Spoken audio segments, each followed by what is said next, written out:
Africa का सबसे iconic landscape savanna.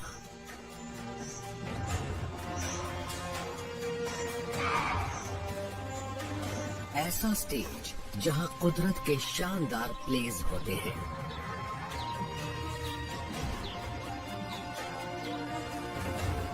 ये जगह बिग 5 के लिए जानी जाती है, पर यहाँ कुछ ऐसे जीव भी रहते हैं जिन्हें पहचानना हमारे लिए मुश्किल है।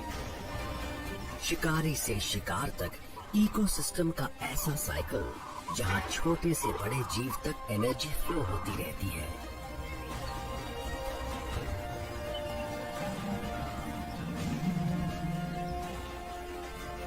सवाना की जिंदगी के अनोखे ताने बाने में हर स्पीशीज एक खास रोल अदा करती है।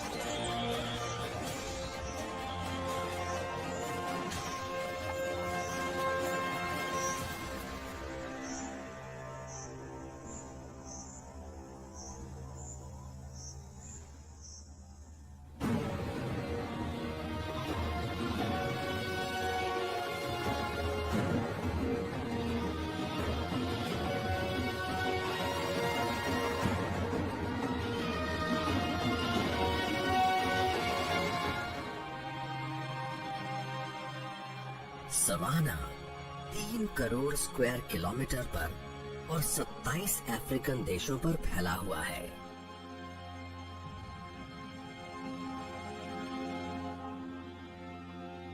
हमारे प्लेनेट का 20% हिस्सा ग्रासलैंड से ढका हुआ है।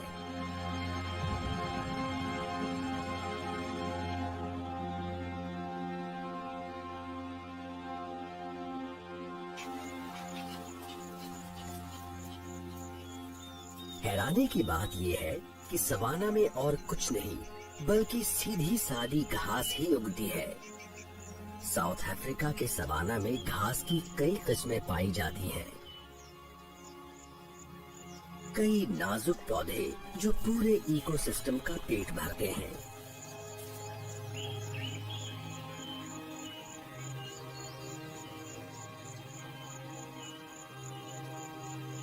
सवाना जिंदगी का काफी कॉम्प्लेक्स ताना बाना है। यहाँ फूड चेन के सबसे नीचे पौधे हैं और सबसे ऊपर है शिकारी। लाखों सालों से ये इलाका जिंदगी और मौत की कहानियों का गवाह बना है। ग्रासलैंड्स ग्रेजर्स के झुंडों के लिए किसी दावत से कम नहीं है और उन कार्निवोर्स के लिए भी जो उनका पीछा करते हैं।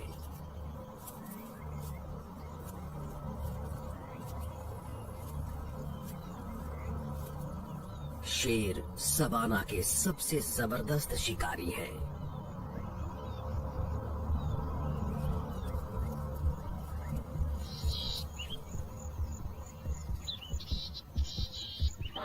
आहट सुनते ही इम्पाला छिपने के लिए भागता है,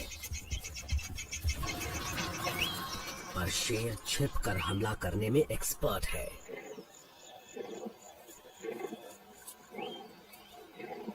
शेरनी की साथी भी उसकी खुशी में शामिल है। ये मिलीजुली कामयाबी है। ज्यादातर शिकारों में इन्हें खाली हाथ ही लौटना पड़ता है। प्राइड शिकार को देखकर फूला नहीं समाया। इस शिकार से इनके पूरे परिवार का पेट भरेगा, जिसमें बढ़ते बच्चे भी शामिल हैं, और इससे कई दिनों तक इनकी भूख शांत हो जाएगी। ऐसे ही हादसों की वजह से सवाना की फूड चेन की एनर्जी आगे बढ़ती रहती है। हर्बीवोर्स पौधों को खाते हैं और कार्निवोर्स हर्बीवोर्स को खाते हैं, यानी एक तरह से वो भी पौधे खाते हैं। सवाना नाम सुनते ही हमारे दिमाग में घास के खुले मैदान का नजारा उभरता है। ऐसा इलाका जहाँ पेड़ नहीं होते, जैसे तंजानिया का मशहूर सेरेंगेटी, पर हर घास का मैदान ऐसा नहीं होता। सवाना में बहुत सी जगहों पर पेड़ होते हैं जो घास के साथ साथ उगते हैं। सवाना के लिए सबसे जरूरी है लाइट। यहाँ के पेड़ फैले हुए होने चाहिए ताकि पत्तियों की छाया घास पर ना पड़े।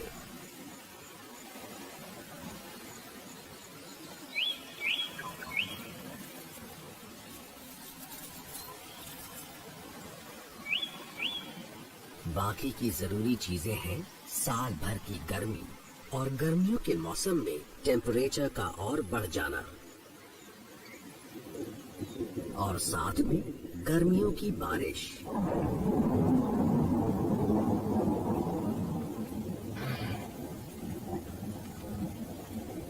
घास को फलने फूलने के लिए 50 सेंटीमीटर से ज्यादा बारिश की जरूरत होती है। और हाँ, हमें भूलना नहीं चाहिए कि जब जीव आकर समाना की घास चरते हैं तो उसी चरने से नई घास को और उगने का मौका मिलता है।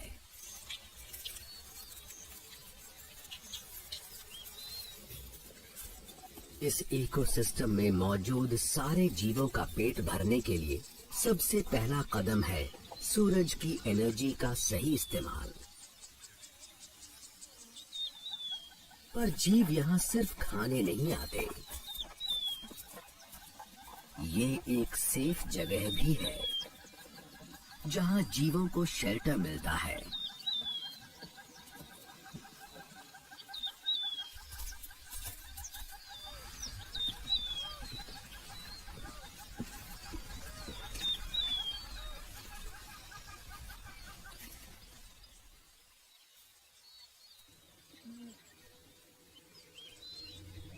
पर सारे जीवों में जो इस इलाके के लिए सबसे ज्यादा जरूरी है वो है हाथी।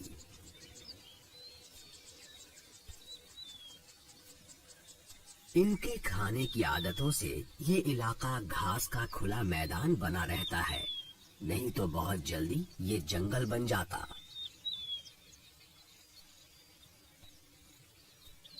हाथी करीबी रिश्तेदारों का झुंड बनाकर रहते हैं और उन सब की मुखिया भी फीमेल ही होती है। वो इस इलाके का चप्पा चप्पा जानती है और खाने की सबसे जरूरी जगहों को भी पहचानती है।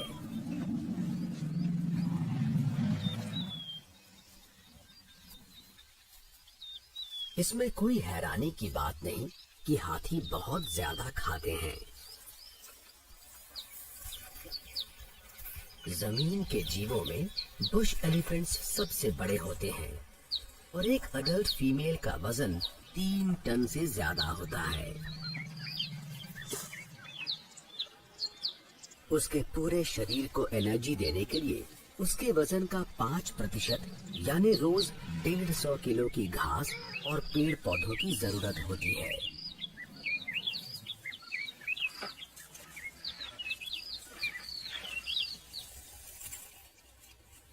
हर दिन हाथी दिन के 16 घंटे घास, झाड़ियां, यहाँ तक कि एक पूरा पेड़ भी खाने में बिताते हैं।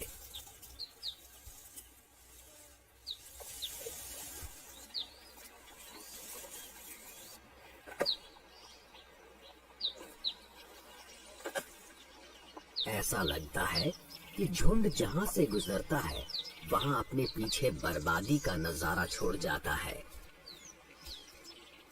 पर सच्चाई ये है कि ये बर्बादी सवाना के लिए जरूरी है। किसी इलाके में पेड़ गिराकर ये पेड़ों से होने वाली छांव को कम करते हैं, जिससे रोशनी नीचे की घास तक पहुंच पाती है और वो अच्छे से उग पाती है। गिरी हुई ब्रांचेस से नई घास को प्रोटेक्शन मिलता है, क्योंकि तब ग्रेजर्स उन तक पहुंच नहीं पाते।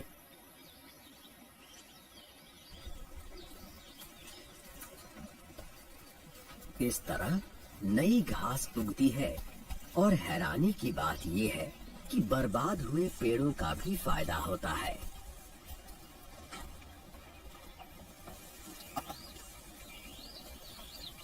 अकेशिया जैसी हार ना मानने वाली स्पीशीज ने फिर से उगकर अपनी बर्बादी का सामना करना सीख लिया है। अकेशिया का पौधा अपने बीजों को फैलाने के लिए भी हाथियों पर ही डिपेंड करता है। हाथियों का डाइजेशन कमजोर होता है, तो वो जो बीज खाते हैं वो कई बार बिना डैमेज हुए ऐसे ही निकल जाते हैं।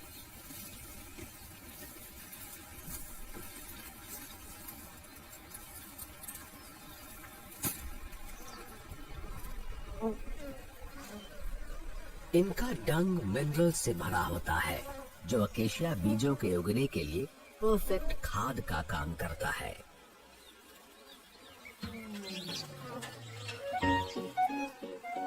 ये मिनरल्स बाकी जीवों को भी सहारा देते हैं। डंग बीटल्स उसे खाते हैं और डंग बॉल्स को धक्का देकर दूर ले जाते हैं ताकि उससे घोंसला बना सकें, जो उनके लार्वे के खाने की तरह काम आएगा।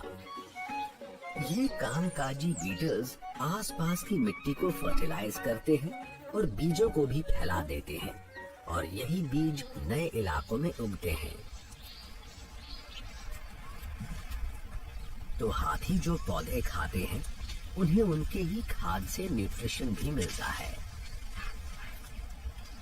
और जीवन की एक दूसरे से जुड़ी कड़ियां आगे बढ़ती जाती हैं। एक बार परिवार का पेट भर जाए तो हेड फीमेल इन्हें खाने के लिए नए इलाकों में ले जाती है। इस इलाके को नया बनाने के लिए हाथी बहुत जरूरी होते हैं और फिर ये अलग अलग तरह के जीवों का घर बनता है। दुनिया में सबसे ज्यादा एंटीलोप अफ्रीका में ही पाए जाते हैं, जिसमें से ज्यादातर सवाना में रहते हैं। ब्लू विल्डरबीस्ट के बड़े हर्ड्स यहाँ इकट्ठा होते हैं और फास्फोरस और नाइट्रोजन से भरपूर घास चरते हैं। घास के खत्म हो जाने पर मजबूरी में विल्डरबीस्ट को आगे बढ़ना ही होगा। नए इलाकों की तलाश में कई बार ये दूसरे जीवों के झुंडों के साथ हो लेते हैं। शिकारियों से बचने के लिए विल्डरबीस्ट ग्रुप बनाकर रहते हैं और कई बार ये ज़ीब्रा जैसे ग्रेजर्स के साथ रहना पसंद करते हैं। हैरानी की बात ये है कि खाने की अलग अलग आदतें होने की वजह से इन स्पीशीज के बीज खाने को लेकर कोई मनमुटाव नहीं होता।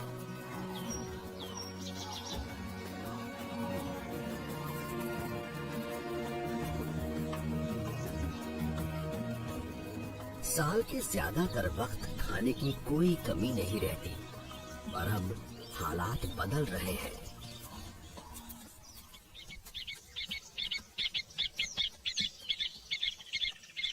सूखे का अंत हो रहा है, जो सवाना में बहुत ही मुश्किल वक्त होता है। कई महीनों से बारिश नहीं हुई है और भूखे ग्रेजर्स ने घास को पूरी तरह से चर डाला है, पर घास खत्म नहीं हुई है।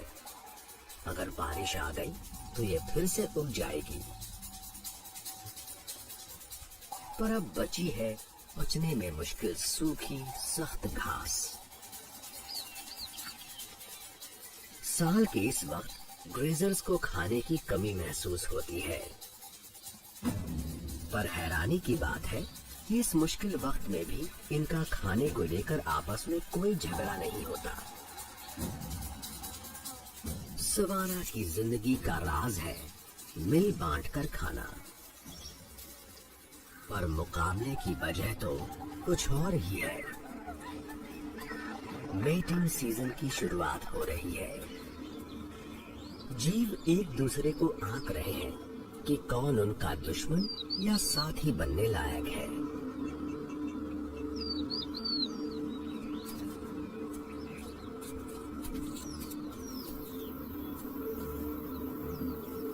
शिकारी कमजोर जीवों को चुन रहे हैं और स्कैवेंजर्स बचा खुचा पाने की उम्मीद में चक्कर लगा रहे हैं।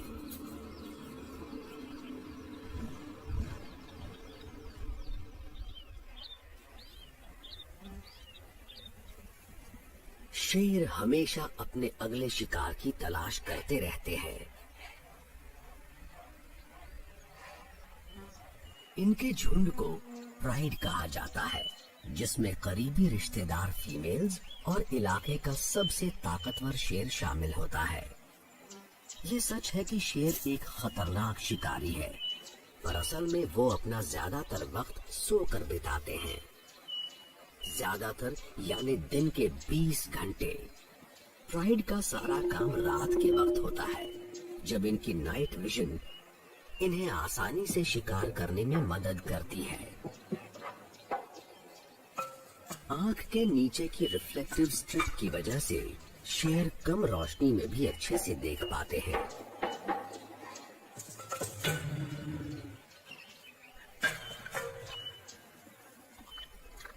पर अभी तो ये कम से कम काम करेंगे। पेड़ की ठंडी छांव की वजह से फैमिली आराम से रिलैक्स कर सकती है।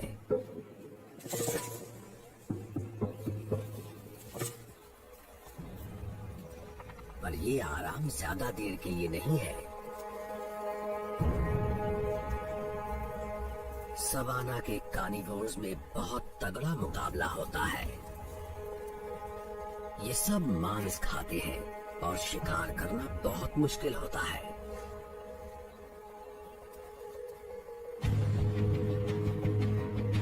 प्राइड में ज्यादातर शेरनी ही शिकार करती है।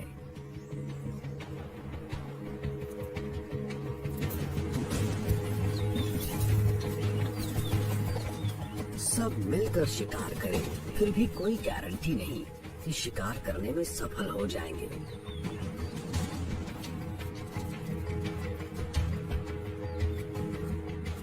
प्राइड शिकार करने का कोई मौका नहीं छोड़ रहा, इसलिए सवाना के जीवों को बहुत संभल कर रहना होगा।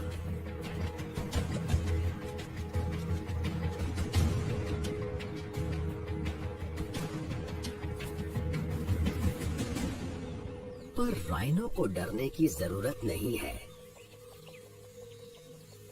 सवाना के कई ग्रेजर्स की तरह ये भी घास के एक्सपर्ट हैं। इनके पास इंसाइजर्स नहीं है, तो ये छोटी घास खाने के लिए अपने ताकतवर फ्लैट लिप्स का इस्तेमाल करते हैं और अपने विशाल मोलर से उसे चबाते हैं।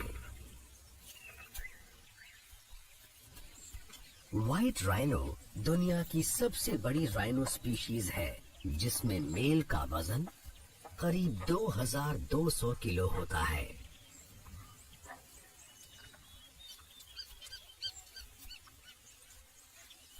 फीमेल के साथ इसका 6 महीने का बच्चा भी है। पर मेल के पास होने से इन्हें काफी खतरा है।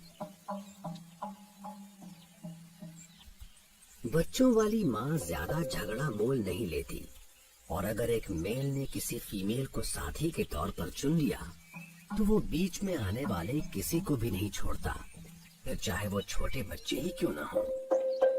अजीब बात है कि माँ ने अपने बच्चे को विशाल मेल के पास जाने की इजाजत दे दी। ये अपने नुकीले सींग से एक ही झटके में बच्चे का काम तमाम कर सकता है।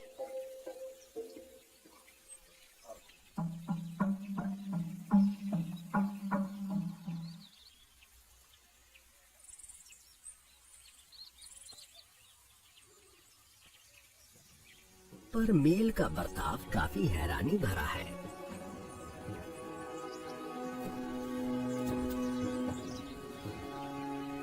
इसे छोटे बच्चे का अपने पास आना अच्छा लगा और इसने खेल ही खेल में उसे धक्का भी दिया।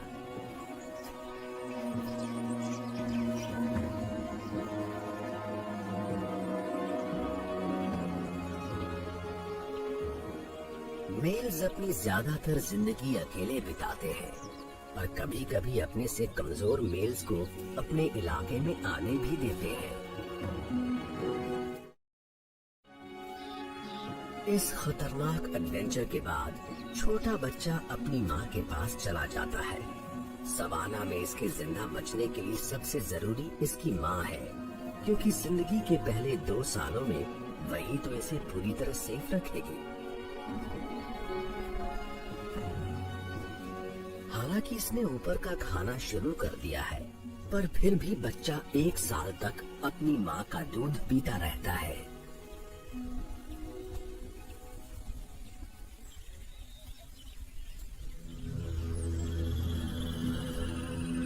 चूंकि ये बड़े, मोटी चमड़ी वाले और हथियारों से लैस जीव होते हैं, इसलिए एक अडल्ट राइनो का कोई नेचुरल शिकारी नहीं होता। पर कभी कभी बच्चे शेरों का शिकार बन जाते हैं। राइनोज की विजन कमजोर होती है, तो वो दूर मौजूद खतरे को भांपने के लिए अपने तेज कान और सेंस ऑफ स्मेल पर डिपेंड करते हैं।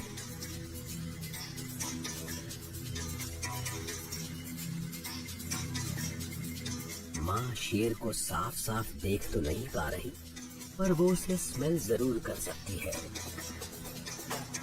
इसका बच्चा आसान शिकार बन सकता है, इसलिए ये कोई खतरा नहीं उठाएगी।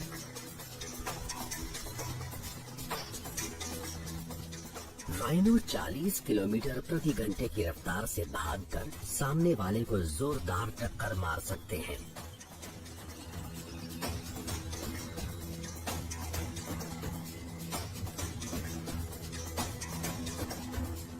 एक बड़ा मेल लायन भी फीमेल राइनो की ताकत के आगे कुछ नहीं है। आखिरकार बच्चा अपनी माँ के साथ और माँ की प्रोटेक्टिव इंस्टिंक्ट्स की वजह से आराम से दूध पी सकता है। शेर का एक पसंदीदा शिकार है बफलो। छोटे बच्चे बहुत ही आसान निशाना होते हैं।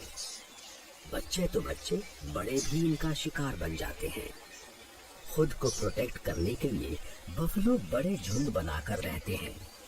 ये मेल्स और फीमेल्स की हर वक्त बदलने वाली कॉम्प्लेक्स सोसाइटीज होती हैं।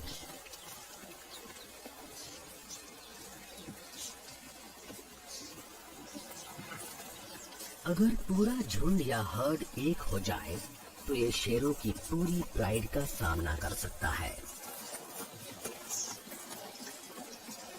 पर हर्ड्स पर ऐसे जीव भी हमला करते हैं जो इनके खून के प्यासे होते हैं।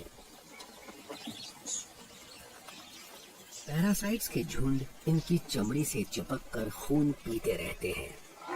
इनके तेज नुकीले सींग इन कीड़ों के डंक से इन्हें नहीं बचा सकते।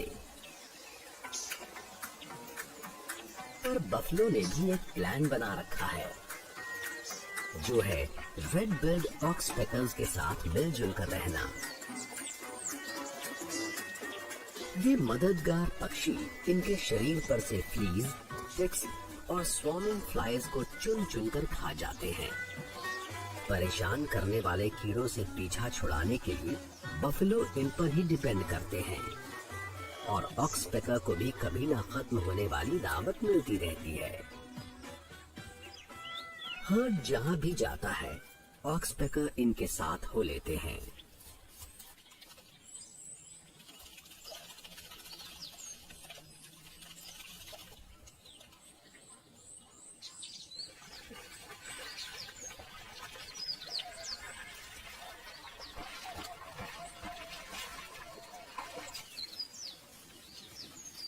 झुंड बनाकर रहने के अपने फायदे भी हैं और नुकसान भी। बफलो के लिए झुंड की जिंदगी का मतलब है खाने को बांटना। तो ये खाने में ज्यादा नखरे नहीं दिखा सकते। सवाना में ज्यादातर घास ही मिलती है, पर बफलो के लिए कुछ खास डिशेस भी मौजूद होती हैं। विशाल जीव होने की वजह से ये सवाना की झाड़ियों के ऊपर तक पहुंच पाते हैं।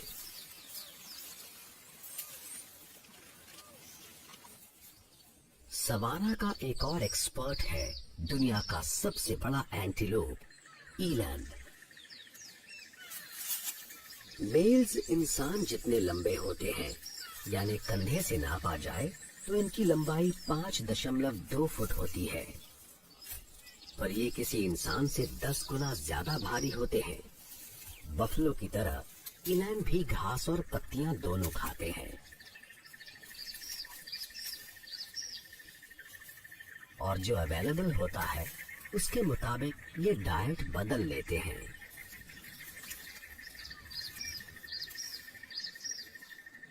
ईलन की खासियत है चलते वक्त क्लिक की आवाज करना। ये उसकी ताकत का सिग्नल है।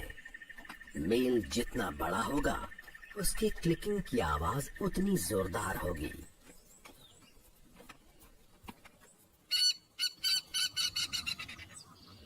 सवाना का एक और एंटीलोप बहुत ही छोटा और चालाक है, और शायद ये सबसे शानदार भी है। कुडू।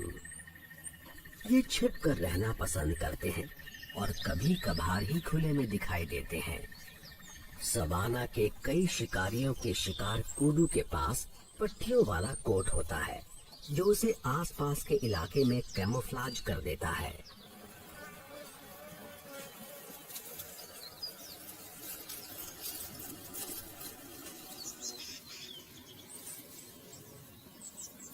सारे रूमिनेंट जीवों की तरह इस फीमेल को भी अपने खाने को च्यू करना ही होगा।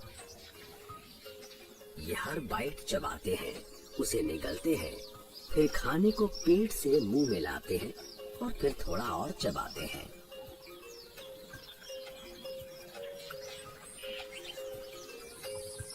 दूसरी बार चबाते वक्त जीव के पेट के बैक्टीरिया पत्तियों में मौजूद सेलुलोज को ब्रेक करते हैं।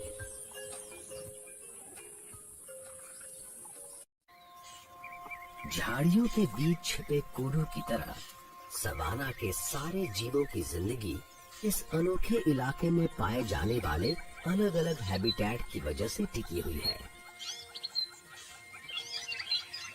सवाना दुनिया के सबसे रिच बायोम्स में से एक है।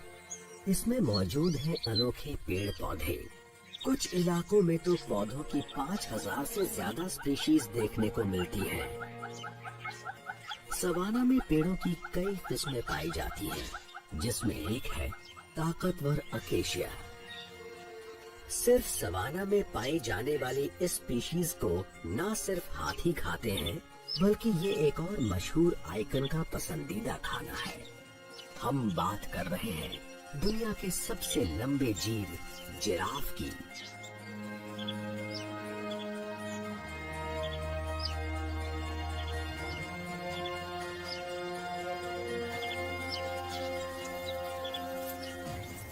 मेल जिराफ की लंबाई करीब 16 फुट होती है, जिससे वो पेड़ों के ऊपरी हिस्सों की पत्तियों तक पहुंच पाते हैं।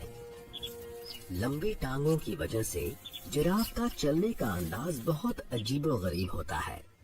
अपने बड़े डिनर प्लेट साइज्ड हूव्स की वजह से गिरने से बचने के लिए इनकी एक तरफ की दोनों टांगे एक साथ आगे बढ़ती हैं। कम एक्सेलरेशन होने के बावजूद 55 किलोमीटर प्रति घंटे की स्पीड से दौड़कर ये शेरों को पीछे छोड़ सकते हैं।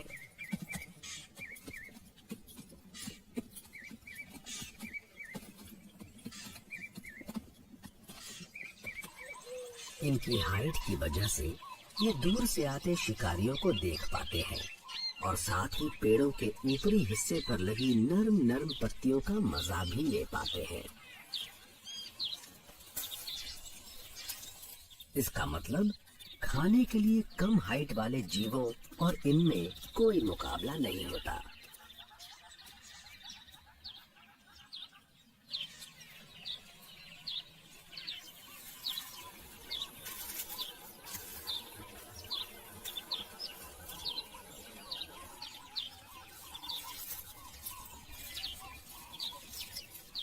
इन्हें फायदा सिर्फ अपनी लंबी गर्दन से ही नहीं मिलता। इनके पास एक फ्लेक्सिबल 45 सेंटीमीटर लंबी जबान है, जो उनकी पहुंच को और बढ़ा देती है। अकेशिया के कांटे भी इन्हें रोक नहीं पाते। फिर भी पेड़ पूरी तरह से जिराफ की दया पर नहीं होते।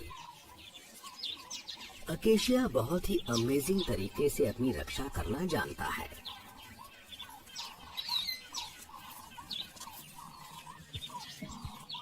जैसे ही ब्राउजर पेड़ को खाते हैं, उसकी पत्तियां जहरीला टैनिन बनाने लगती हैं। वो हवा में एथिलीन नाम का केमिकल भी छोड़ते हैं, जो करीब 140 फीट तक फैल सकता है।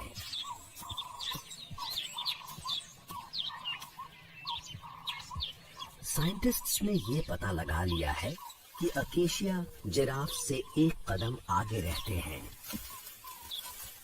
जिस पेड़ को नुकसान हुआ है वो केमिकल्स छोड़ता है और आसपास के पेड़ उस केमिकल को पहचान कर अपने केमिकल डिफेंसेस को एक्टिवेट कर लेते हैं। कुछ ही मिनटों में इलाके के सारे पेड़ जहरीले हो जाते हैं। ये एक तरह की चेतावनी है जो पौधों को भूखे जीवों से बचाने के लिए इवॉल्व हुई है। पर पौधों का जहर सबसे ज्यादा बर्बादी करने वाले ग्रेजर्स के लिए काफी नहीं होता। फीमेल हेड और उसका परिवार पास के पेड़ों को खाने में लगा हुआ है। हाथी अपने खाने में टैनिन, लेटेक्स और हाइड्रोजन साइनाइड के हाई लेवल्स को सहन कर सकते हैं। ये सिर्फ इसलिए मुमकिन हुआ क्योंकि ये मौसम के हिसाब से अपना खाना बदल लेते हैं और बारिश के बाद फिर से घास पर लौट आते हैं। सवाना की फूड चेन में हर जीव ने अपनी जगह के हिसाब से बदलाव लाए हैं। ये है कुदरत का अपना रिसाइकलिंग सिस्टम, जहां बर्बादी का मकसद है नई जिंदगी को जन्म देना।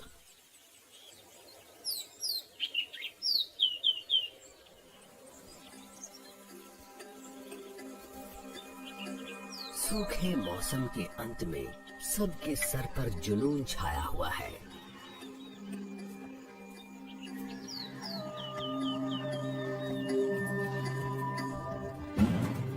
मेटिंग की तैयारी में विल्डबीस्ट ने पूरे इलाके को बांट लिया है।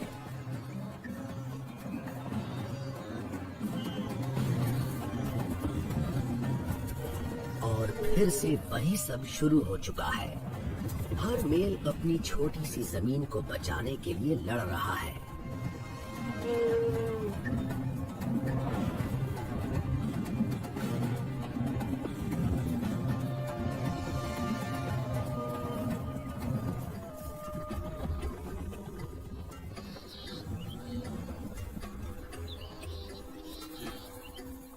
अगर ये अपने इलाके को बचा सका और अपनी फीमेल्स को सेफ रख सका तो इसे मेटिंग करने का मौका मिलेगा।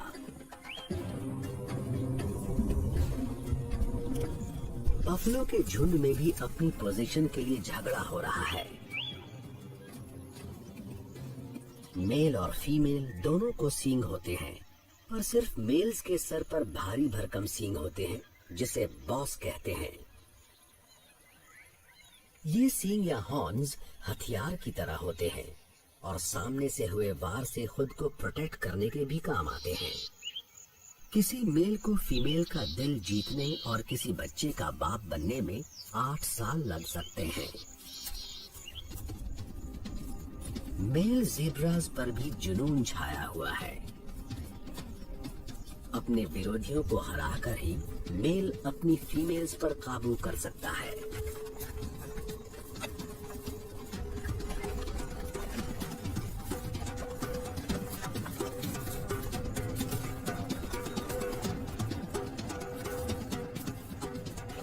अगर कोई चैलेंजर ये लड़ाई जीत गया तो सारी फीमेल्स भी उसकी हो जाएंगी।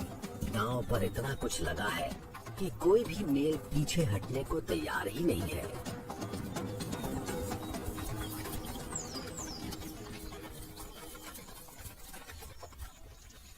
पर मार धाड़ से हमेशा बात नहीं बनती। इनके आकार और नुकीले सींगों के बावजूद इलैन बहुत पीसफुली रहना पसंद करते हैं और मुकाबला करके ही मेल की ताकत का फैसला नहीं होता, वो होता है एक खास सोशल स्ट्रक्चर से। गर्दन के नीचे की मोटी चमड़ी यानी ड्यूलैप या थैले के साइज से लेकर इनके सींगों का साइज जैसी चीजें ये फैसला करती हैं कि फीमेल्स के दिल में कौन जगह लेगा।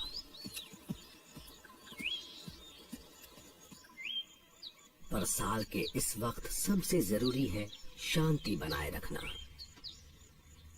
बड़े जिराफ आमतौर पर अकेले रहना पसंद करते हैं, पर फीमेल से मीटिंग करने के लिए इन्हें अपनी ताकत का सबूत देना होगा।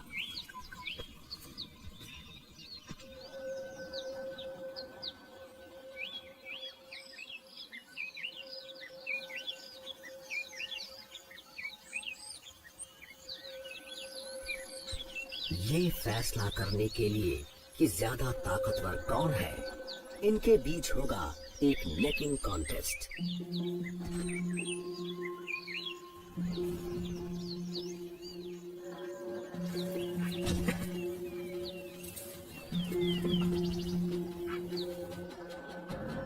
पैरों को निशाना बनाकर दोनों सामने वाले को गिराने की कोशिश में हैं।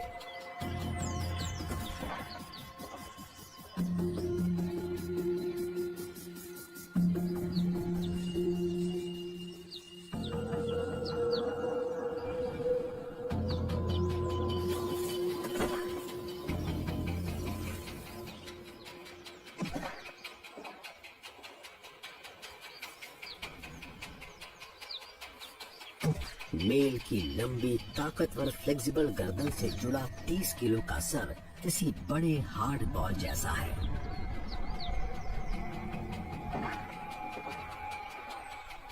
और उसके छोटे टफ सींग किसी को भी घायल कर सकते हैं।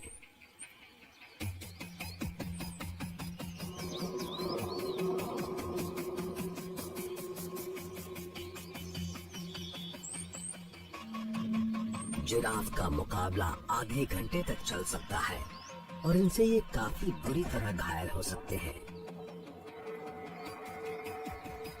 कभी कभी इनके जबड़े और गर्दन टूट जाते हैं, पर इन झगड़ों में कभी कभार ही किसी की मौत होती है। लगता है हमें अपना विनर मिल गया है।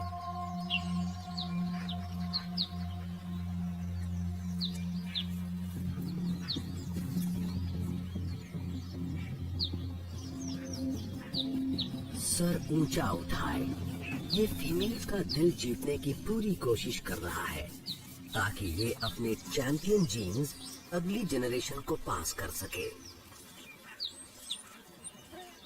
इसका अगला चैलेंज है किसी फीमेल का दिल जीतना।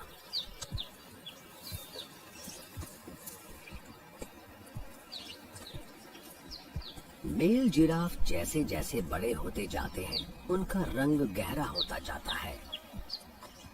ये एक जवान मेल है और लगता है इसे ऐसी फीमेल मिल गई है जो इसकी साथी बन सकती है। पूंछ हिलाकर वो बता रही है कि उसे भी वो पसंद है, तो अब मीटिंग के मौके तगड़े हैं।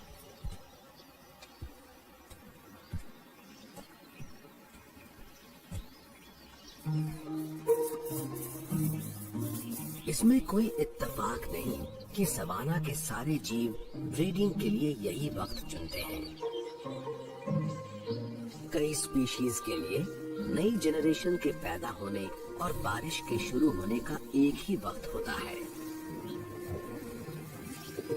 आने वाली बारिश से सवाना हरी हरी घास से भर जाएगा, वो खाना जो आने वाले नन्हे मेहमानों की भूख शांत करेगा। शिकारी जीव साल भर ब्रीड करते हैं ताकि वो ऐसे वक्त अपने बच्चों को पाल सकें जब किसी चीज की कोई कमी नहीं होती। शेरों के ज्यादातर बच्चे तभी होते हैं जब आसपास शिकार की कमी नहीं होती।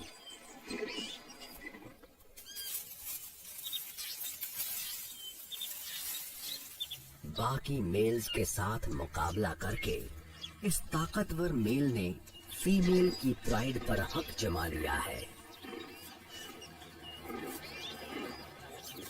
इलाके पर अपनी सेंट मार्किंग के जरिए ये अपने कंपेटिटर्स को वार्निंग भी दे रहा है।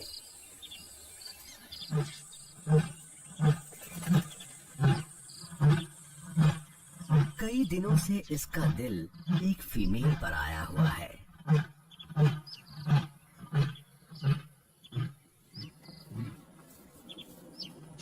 पिछले 48 घंटों से दोनों प्राइड से अलग होकर एक अकेली जगह पर आ गए हैं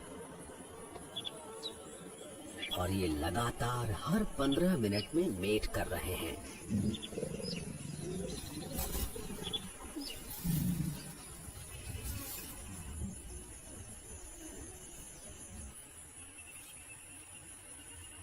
शेर बहुत जल्दी और दिन और रात भर में 40 बार तक मेट करते हैं ताकि फीमेल प्रेग्नेंट हो ही जाए।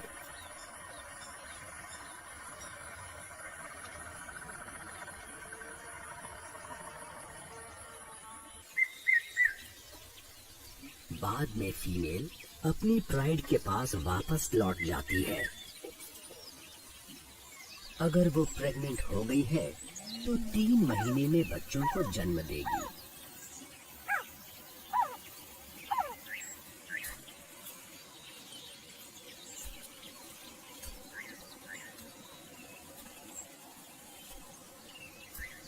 कई फीमेल्स के तो बच्चे हो चुके हैं और उन पेटुओं को पालना थकाने वाला काम है।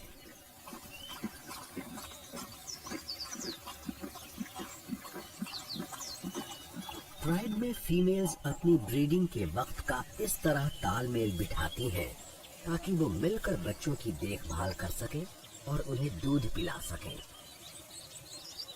एक ही उम्र के बच्चों के जिंदा रहने के मौके ज्यादा होते हैं क्योंकि एक ही साइज के होने की वजह से सबको बराबरी से खाना मिलता है। 11 महीने के होने पर बच्चे बड़ों के साथ शिकार पर जाना शुरू करते हैं। तब तक इन्हें अपनी माँ की वॉचफुल नजरों के सामने ही रहना पड़ता है। ब्रीडिंग सीजन सारी स्पीसीज के लिए थकाने वाला वक्त होता है, खासकर सूखे के आखिर में, क्योंकि तब खाने की बहुत कमी रहती है। पिछले कुछ महीनों में हाथी लगातार सूखे इलाके से गुजर रहे हैं। साल के इस वक्त उनके खाने का 70% हिस्सा होता है पेड़ और झाड़ियां, पर हाथी ताजा घास भी खाते हैं और वो पानी के बिना बढ़ नहीं सकती।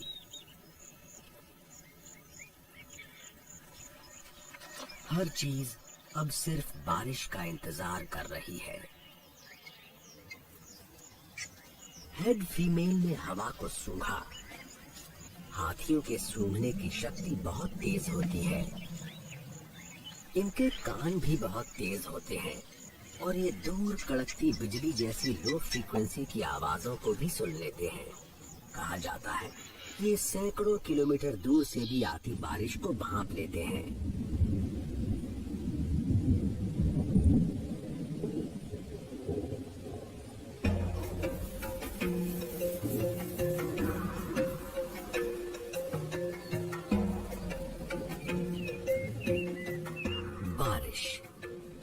ये सवाना के लिए एक एसेंशियल इंग्रेडिएंट है।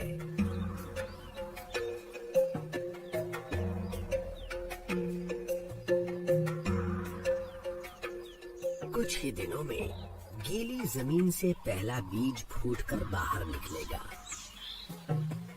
सवाना के जीवों के लिए ताजा खाना तैयार हो रहा है। अब हर जगह नई शक्लें दिखाई दे रही हैं।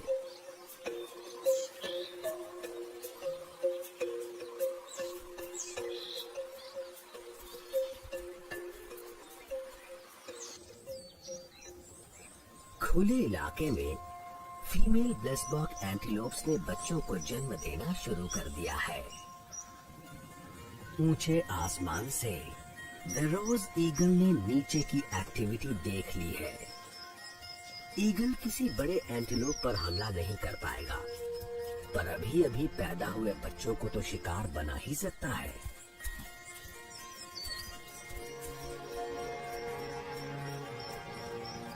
ईगल को हमला करने की जरूरत ही नहीं पड़ी।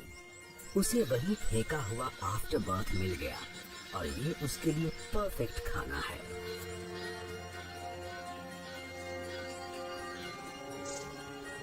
फैरोज ईगल्स की जोड़ियां जीवन भर साथ रहती हैं और इसकी साथी भी काफी भूखी है। ईगल्स एक्सपर्ट हंटर होते हैं, पर मौका मिलने पर ये छोड़ा गया मांस भी खा लेते हैं। और इस तरह ये सवाना फूड चेन की बहुत ही जरूरी कड़ी का काम करते हैं और सारे न्यूट्रिएंट्स को रिसाइकल करके चेन में वापस शामिल कर लेते हैं।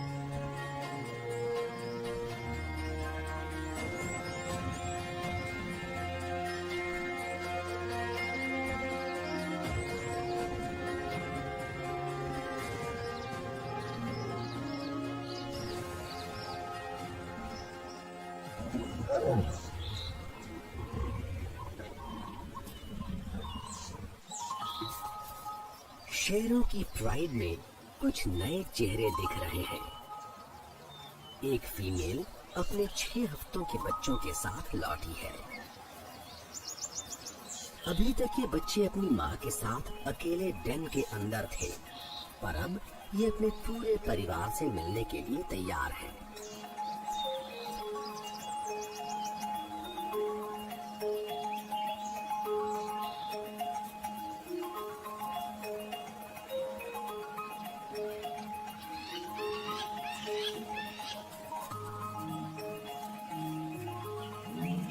वो फीमेल कब्स जो जिंदगी भर इसी प्राइड में रहेंगी, उनके लिए ये शुरुआत है लंबे रिश्ते की। साल के इस वक्त जन्मे इन बच्चों के लिए खाने की कोई कमी नहीं है। और अब जब बच्चे बड़े हो गए हैं, ये शिकार में अपना पूरा हिस्सा लेने में पीछे नहीं हटेंगे।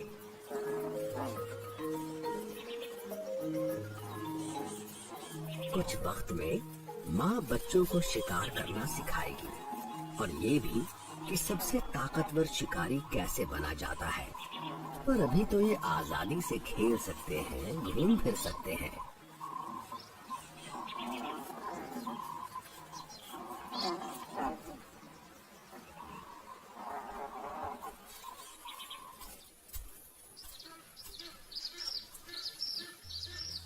बारिश अपने साथ बहुत सारा पानी लाई है और सारे वाटर होल्स भर चुके हैं।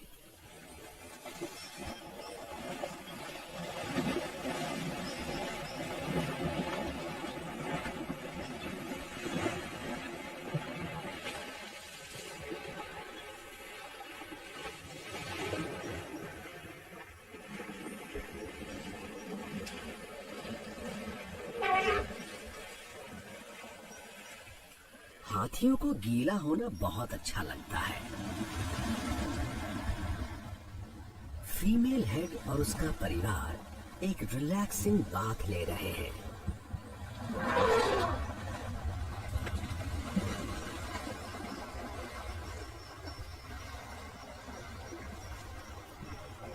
हाथी सूखे के दौरान भी पीने का पानी ढूंढने में एक्सपर्ट होते हैं और अगर ऐसी गहरी वाटर बॉडी मिल जाए जिसमें कूदा जा सके तो मजा आ जाता है।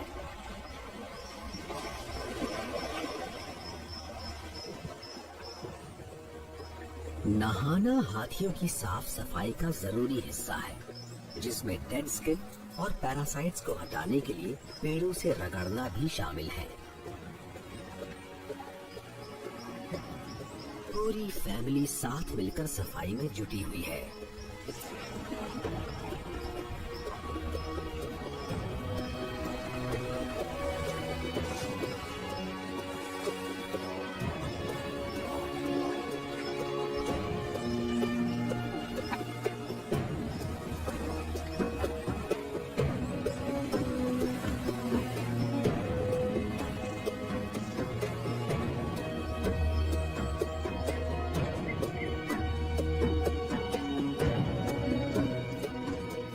सवाना अफ्रीका के जंगलों के बीचों बीच है।